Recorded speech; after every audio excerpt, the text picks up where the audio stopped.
জয় pocket dictionary নিয়ে স্কুলে যাচ্ছেন। ইকোনো ডিএক্স বলপেন দিয়ে বন্ধুদের সাথে কলম কলম খেলছেন, আর গণিত ক্লাসে সবার আগে জ্যামিতি বক্স খুলে রাখছেন। কি এক মুহূর্তের জন্য নিজের শৈশবের কথা মনে পড়ল? বর্তমানে স্কুল পড়ুয়া শিক্ষার্থীদেরকে যদি এই জিনিসগুলো সম্পর্কে জিজ্ঞেস করা হয়, তাহলে অনেকেই হয়তো চিনতেই পারবে না। অথচ আগের জেনারেশনে এই জিনিসগুলো ছাড়া পড়ালেখার কথা চিন্তাই করা যেত না। একইভাবে ক্যাসিও F91W হাতঘড়ির সাথেও অনেকের স্মৃতি রয়েছে। কালের পরিক্রমায় বাজার থেকে এই জিনিসগুলো হারিয়ে গেছে। বাজার থেকে হারিয়ে যাওয়া এসব জিনিস সম্পর্কে চলুন বিস্তারিত জেনে নেই। ইকোনো ডিএক্স কলম দিয়ে শুরু করা যাক। এই বলপেনের প্রতিষ্ঠাতা GQ গ্রুপ কোম্পানিটি 1988 সালে প্রথম বলপেন প্রস্তুত করে শুরু করে। তাদের প্রথম বলপেনটি ইকোনো ডিএক্স নামে ব্র্যান্ডিং করা হয়। সে সময় বলপেনটির দাম ধরা হয়েছিল 3 টাকা। দাম সাধ্যের মধ্যে হওয়ায় সবার চাহিদার শীর্ষে ছিল ইকোনো ডিএক্স। খুব অল্প সময়ের মধ্যে স্কুল, কলেজ ও অফিস সহ প্রায় সব জায়গায় বলপেনটি বেশ জনপ্রিয় হয়ে উঠতে শুরু করে। বলা যায় 80 থেকে 90 এবং 00 দশকের যারা আছেন তারা সবাই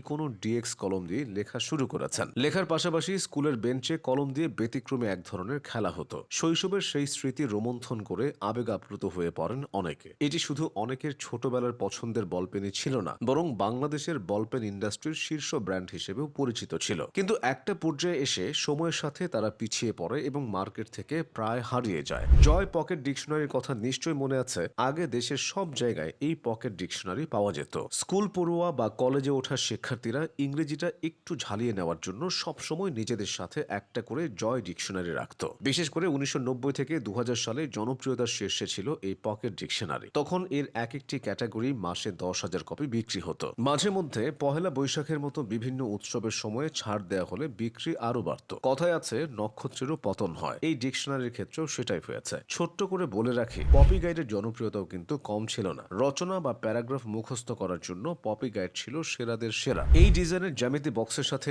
নিশ্চয়ই আপনার কোনো না কোনো স্মৃতি রয়েছে। জ্যামিতি বক্স কেনা নিয়ে সবার মাঝে বিশেষ আগ্রহ থাকতো। অনেকে বাবার কাছে আবদার করত যেন তাকে কিনে দেওয়া জ্যামিতি বক্সের ওপরে কালো রঙের সেই লোকটির ছবি থাকে। টিনের লাল রঙের সেই বাক্সটির উপর কম্পাস হাতে চিত্রাঙ্কনরত কালো রঙের লোকটির কথা তাই এখনো সবার মনে পড়ে। নিখুঁত আর সুন্দর স্কেল, কাটা কম্পাস, রাবার, পেন্সিল কাটার, চাঁদা এবং ত্রিভুজ এখন সবই পাওয়া যায়, তবে টিনের নয়। ভিন্ন ধরনের ফাইবারে বানানো জ্যামিতি বক্সে অভ্যস্ত হয়ে উঠেছে শিক্ষার্থীরা। হারিয়ে গেছে ক্যাসিও F91W মডেলের এই ঘড়িটি। যাদের বয়স 25 থেকে 35-এর মধ্যে, তাদের কাছে জলজান্ত এক স্মৃতি হয়ে আছে ক্যাসিওর এই মডেলের ঘড়িটি। দামে কম, টেকসই ও সহজে ব্যবহার করা যেত বলে এই ঘড়ি ছিল মানুষের হাতে হাতে। কারো জন্মদিন কিংবা কোনো অনুষ্ঠানে গেলে উপহার হিসেবেও দেওয়া হতো ক্যাসিও F91W মডেলের ঘড়িটি। সময়ের সাথে সাথে এই ঘড়িটিও এখন বাজার থেকে বিলুপ্ত। এভাবেই আমাদের শৈশবের প্রিয় জিনিসগুলো হারিয়ে গেছে, শুধু বেঁচে আছে স্মৃতিগুলো।